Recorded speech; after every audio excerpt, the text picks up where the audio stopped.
Knock, knock, knock, knock. Someone is energetically knocking on my door. I'm in bed. It's early in the evening. I shouldn't be in bed. But that day, the sadness was winning. The frustration and the fear of not becoming who I was meant to be. I would rather stay in bed and not open the door. But when destiny knocks on your door, it just gets louder and louder. So there I go, open the door. And there was this person that I've only seen once or two times in my whole life, a completely unknown. She looked straight in my eye and says, "You are becoming the new Spanish teacher at the Waldorf school." I was not expecting this at all. Imagine my surprise. But at that point in life, I knew I deserved to celebrate any little victory in my life. So I didn't ask many questions. I just embraced the idea and I said, "De una." Now, let me tell you a little bit about where I come from, my family. My dad's side of the family, they all immigrated from Syria. My bisabuela Jadra, she never learned the Spanish language, but she was pretty good with numbers. My mom's side of the family, they immigrated from Spain. Mi bisabuela Lola, she was a stubborn gallega. And from that mix, I, Veronica Nerea, Sacur y Saya, was born. My mom and my dad were the first racially mixed couple from both their families. Growing up, they cultivated in me the love for helping others.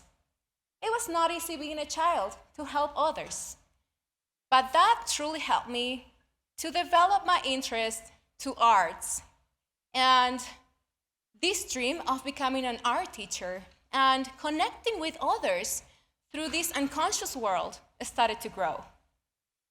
And when I turned 24, I became the first person graduating from college in my whole family.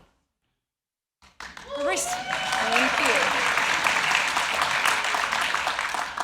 I received the title of art professor in San Rafael, Mendoza, Argentina, where if you sharpen your gaze, you can see the imponent and rebel Andes. You might wonder, why rebel? Well, let me tell you. There is this wind. The warm wind only comes during spring and summer. El viento sonda. When el viento sonda blows, people start getting anxious, a little bit crazy. Classes are canceled. I remember even being in college, staying in my house and just kind of quarantining, painting like crazy, studying. I had to finish college. Yes, el viento sonda. And then later, another part of my life came. Mi amor. Mi gordito. Tomás Vietti. Born from a European mix of races in Alexandria, Virginia. He is a food, wine, and snow lover. We met each other one night dancing the tango. And in just a matter of days, somehow, we knew we were our imperfect match. We were adventurous, courageous, and penniless. Our first night in our first apartment, we had dinner over a cardboard box. And that anecdote was fun to tell while we were in college. But we were growing up, college was about to be over, and the economy in Argentina was not getting any better. So we decided to sell all our belongings that probably at the time added to $600 or so, and move to the US. My dream was never to come to the US. As a child, I could see myself living the artist dream in Europe, painting in the streets of Paris. But in October 12, 2016, we landed in Aspen. And I was totally amazed by the colors in the valley. And this dream that I never dreamed of started to become a reality. Although many times it didn't feel like a dream at all. When I had to take in random jobs because my English was not good enough. When I had to take in low payment jobs because my skills for certain jobs were not enough. So I started to question myself. Is this why I left my family, my friends, and my culture behind? And the answer was always no. I came here to live my best life. And I know it might sound a little bit cliche, but it was the truth. We now have a table, a wood table. We have food. We can go out for dinner whenever we want. We can even save money. But some pieces are missing.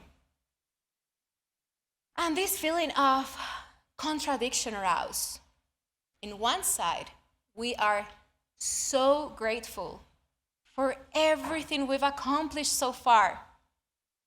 And in another side, we feel that we are not complete, that our real dreams are not quite there yet.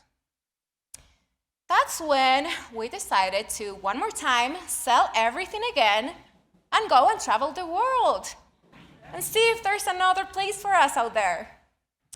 And when we were about to do that, guess what? The pandemic hit. And we all know how it was. One more time, I was just so grateful that I didn't quit my job, that we had an apartment in beautiful Aspen, that we could go out for walks and isolate ourselves in a beautiful place like this. But it looks like our destinies were somehow written by a Machiavellian mind. The same mind that wanted us to stay here in this valley. And so I was there, quarantining, and I realized that I've been here before in this state of mind, in this chaos. You know, in Argentina, you don't get to choose that much what kind of job you want to do. You get the job that you get, you're lucky, and you just hold tight to it. In Argentina, there's more people than jobs, while here, there's more jobs than people. So I knew that all of the answers reside within ourselves. I decided to look inside. And somehow, the unexpected, the good unexpected happened when I realized that. Knock, knock. Here I am. In the presence of the sunset of who I used to be and looking to the light of who I will become. Here I am. And this is not the end of the story. This is just the beginning. It was the first time that I felt that all the sacrifices that any immigrant makes along the way are worth it if just one person could benefit from my skills. Thank you.